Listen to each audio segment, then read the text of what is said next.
Welcome to the Hospital Finance Podcast, your go-to source for information and insights that can help you protect and enhance revenue at your hospital. And now, the host of the Hospital Finance Podcast, Michael Passanante. Hi, this is Mike Passanante, and welcome back to the Hospital Finance Podcast. Today I'm joined by Kristi Morris, who is the Director of Revenue Integrity here at BESLER. And Kristi has joined us to talk about some recent updates to the AHA coding clinic for the first quarter of 2017. Welcome to the podcast, Kristi. Thank you. Thank you for having me on again. Oh, we love having you. Today's podcast, it's a little different for our listeners who have been with us for a while. We recognize that as part of revenue integrity, accurate coding is extremely important to ensure both optimal reimbursement and compliance. And so what we're going to do today is walk through some of the highlights that our revenue integrity team took from this recent coding clinic. It's going to sound a little bit technical. Don't worry about that. If you need the details, you can go up to our website in the show notes and read them there. But we're going to go work through this material. We're going to make it entertaining for you, I hope, and we'll hopefully convey some great information to you. So with that, Kristi, I'm going to turn to you with my first question, and that is the coding of the Impella device impacted by the number of hours left in the patient? No, the Impella device should be coded regardless of the number of hours that is left in the patient. Now, the codes for the insertion of the Impella device, which is 02HA3RZ, which is the insertion of the external heart assist system into the heart percutaneous approach. And then we have 5A0221D, which is the assistance of the cardiac output used Impella to pump continuously. And then lastly, we have the code 02PA3RZ, which is the removal of the external heart assist system from the heart percutaneous approach. And this one would be used for the removal of the Impella device. Should gross hematuria be assigned as principal diagnosis for a patient with a known history of prostate cancer? Well, based on previous guidance that was provided in the coding clinic of the second quarter 2010, located on page 3, it was recommended to sequence gross hematuria as a principal diagnosis in a patient with a known history of prostate cancer. Now, ICD-10 code R31.0, which is gross hematuria, falls up under Chapter 18. Now, Chapter 18 is symptoms, signs, and abnormal clinical and laboratory findings not elsewhere classified. Now, today it is recommended using Guideline 2A, in which it describes that codes for symptoms, signs, and ill-defined conditions from Chapter 18 are not to be used as a principal diagnosis when related to a definitive diagnosis that has been established. Now, based on this guidance, the malignancy code will be assigned as a principal, followed by the hematuria code. This is impactful since sequencing the prostate cancer as a principal diagnosis would regroup to MS-DRG 724, which is a higher weighted DRG. Pivoting over to knee replacements, when coding a total knee replacement, is the patella part of a total knee replacement, or does it have its own body part value? Well, when coding a total knee replacement, the patella is part of the total knee replacement. So there is no additional code necessary to capture the replacement of the patella. And in a patient that is treated for chronic obstructive pulmonary disease and pneumonia, which code should be assigned as a principal diagnosis?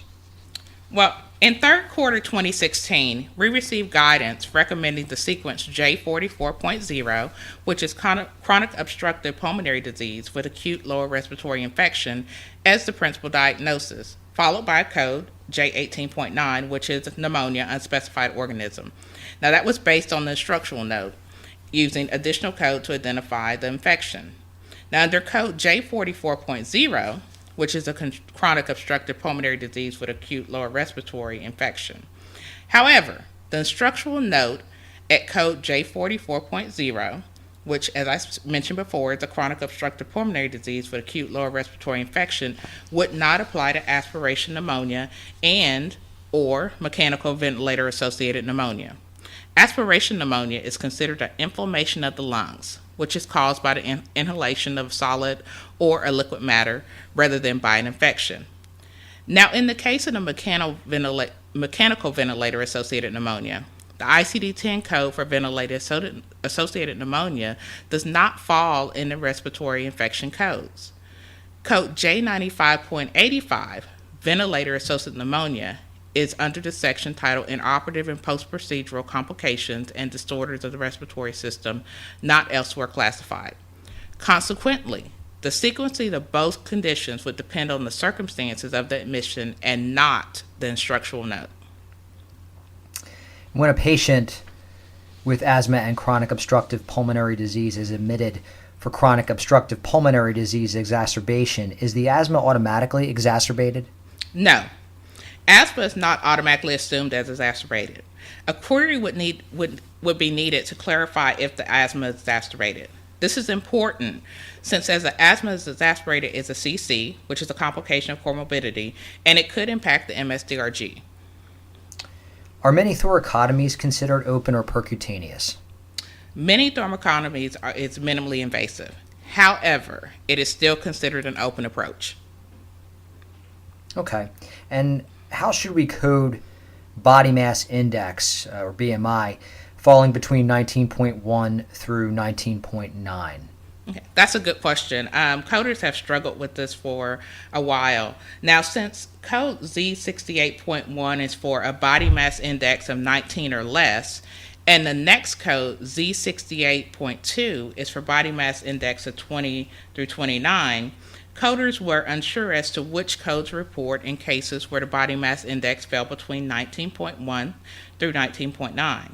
Now, with the guidance that we just received, we're guided to use code Z68.1, which is body mass index 19 or less for an adult, which is a complication or comorbidity, and this could impact your MSDRG. How do we code a manual reduction of umbilical hernia? There is actually not a code to report a manual reduction of an umbilical hernia. Okay. Kristi, how do we report a type 2 myocardial infarction?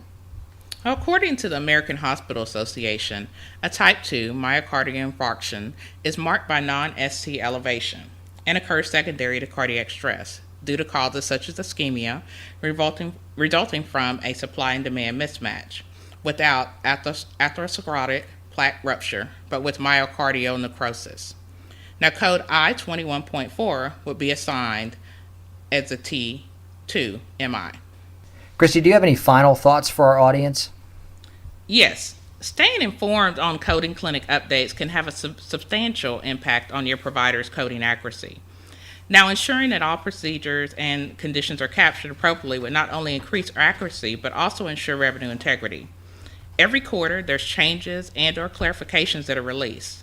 Timely review and education is vital to your organization being proactive and ensuring that changes are implemented correctly.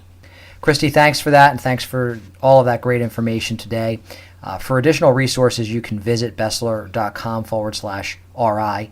And if you have any thoughts on the content of this episode or anything around the Hospital Finance Podcast, feel free to drop us a line at update@BESLER.com. We would love to hear from you.